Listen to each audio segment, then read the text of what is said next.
Today is the 17th of September 2020. I have here the Aji Calabaza, which apparently has been around for 6 or 7 years. Apparently, it's supposed to have a relatively low heat and sweet flavor. As you can see, it kind of looks familiar to the Brazilian starfish, which I've tested before a couple years ago. Let's have a look at the plant out in the garden, and then we'll dive right in. Okay, so here's my greenhouse full of peppers. Right in front of us here we have what is known as the Aji Calabaza. So as you can see, it's grown quite tall. If I say about 4.5 feet, I think it's pretty close, or about 1.5 meters, I guess, would be in the ballpark. So anyway, as you can see, I have one ripe one in here, right there. She's ripened to a bright orange. So a word about how it's grown here. As you can see, it's quite tall, and I think all of my peppers in my greenhouse here have grown quite tall. And the primary reason is that overnight I've been keeping the temperature well above plus 10 degrees Celsius. It seems that all the ones in my garden, I'll just quickly pan over and see my garden here. All the peppers in my garden, as you can see here, quite a bit shorter. It hasn't really negatively impacted their production so much. Various different types of ahis and Turkish snake peppers and so on and so forth. But the plants themselves are quite a bit smaller. They've been treated with almost exactly the same soil conditions, almost exactly the same fertilizer conditions, and so that is a result of staying warm overnight. We had a relatively nice summer here with very cool overnight temperatures, and so the ones in my greenhouse obviously fared much better than the rest. So as you can see, it grows fairly large leaves, not as large as, say, the Carolina Reaper back in the corner there, but it is quite an upright behavior. You can see here a fair bit of distance between the nodes.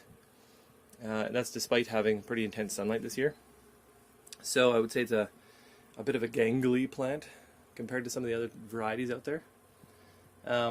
It's a good producer. As you can see, there are tons of peppers, some more ripening in the back there.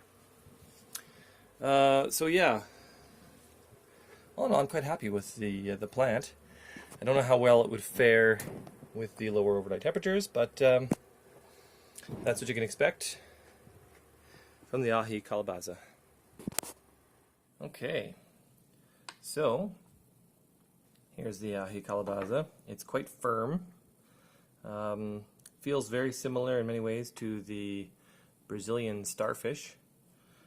So let's go ahead and cut this open, and I'll show you the inside.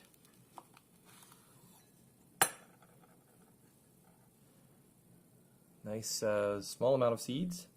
Doesn't look overly filled like some of the peppers out there. This is a capsicum bacatum, after all, so it's not quite the same as some of the annuums that get stuffed right full of seeds. When I cut it open, there's a mild fruity smell. It's not like the Brazilian starfish that smelled very strongly of apricot. It just smells mildly fruity. It has none of the typical aroma like the ghost peppers and the other Chinense varieties. It doesn't smell anything like that at all. In fact, it doesn't even smell like the annuums. It's just got a mild, fresh aroma. I am joined by my lovely wife, Rochelle, again. I was able to convince her that the Aji Calabaza is not overly spicy, and so we are going to do a taste test. Now, I typically don't like to eat the seeds, but for the purposes of this experiment, I'm going to. Do you want to eat the seeds or no? No, seeds are bitter.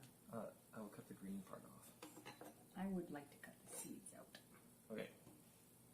Just because I know they add a bitter taste, and this is supposed to be like sweet and fruity, and I don't want to wreck it. Maybe I'll take a bite first without the seeds, and then I'll take a bite with the seeds to see if there's much difference.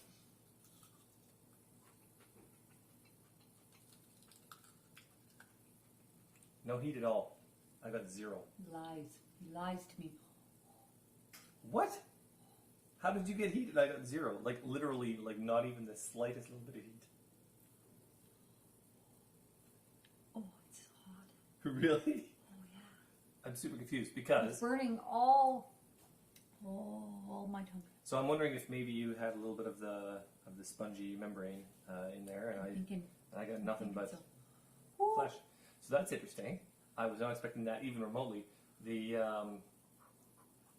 website, the various internet resources say that it has 800 Scovilles, which is about roughly a quarter of the heat that you'd expect out of a jalapeno.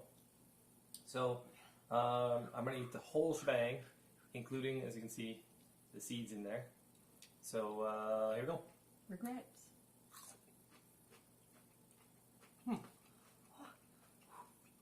There's heat there. Yeah, I told you. I didn't lie. The seeds are bitter. Of course, I got a piece of it stuck in the back of my throat because I swallowed it early.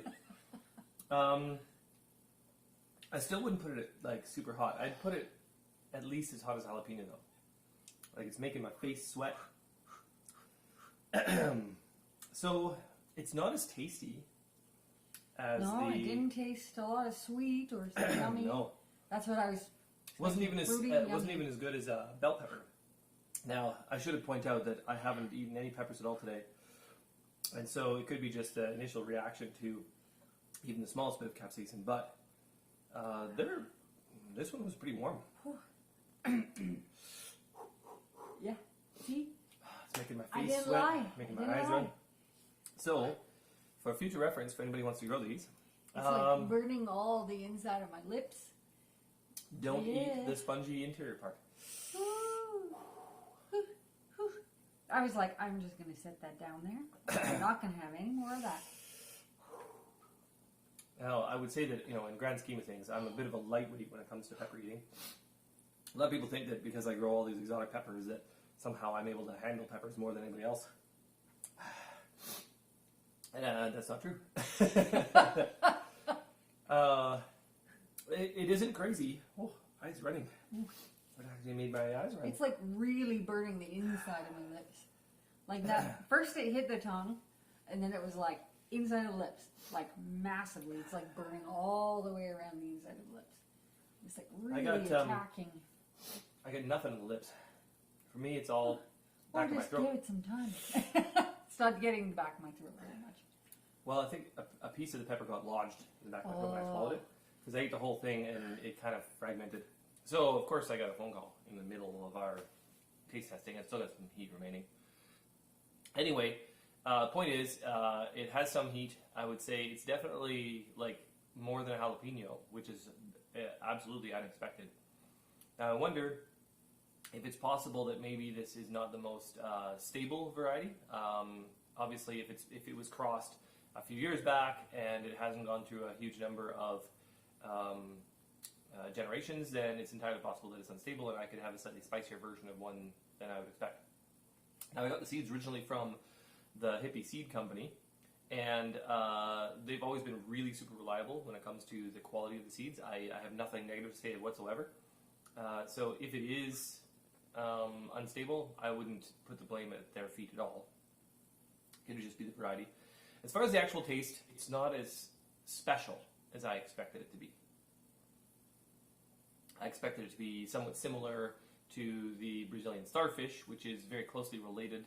I don't know if this variety was an offshoot of that or not, or anything like that. But what I expected was a bit more flavor and a lot less heat. I did not get that with this. I probably won't grow this one again. I'll save the seeds. Maybe I'll give it another whirl. Maybe I'll try growing some Brazilian starfish and sampling them at the same time. I actually do have some Brazilian starfish in the garden, but I haven't tried them yet from this year. So yeah, the verdict is interesting, lovely plant, ripened earlier than the Brazilian starfish.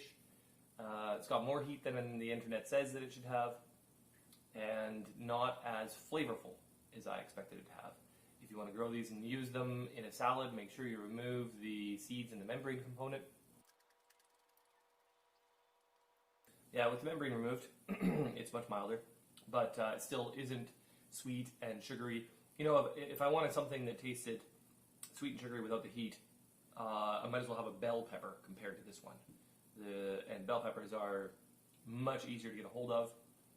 They're grown worldwide, obviously, and actually taste better than this one. So there you go.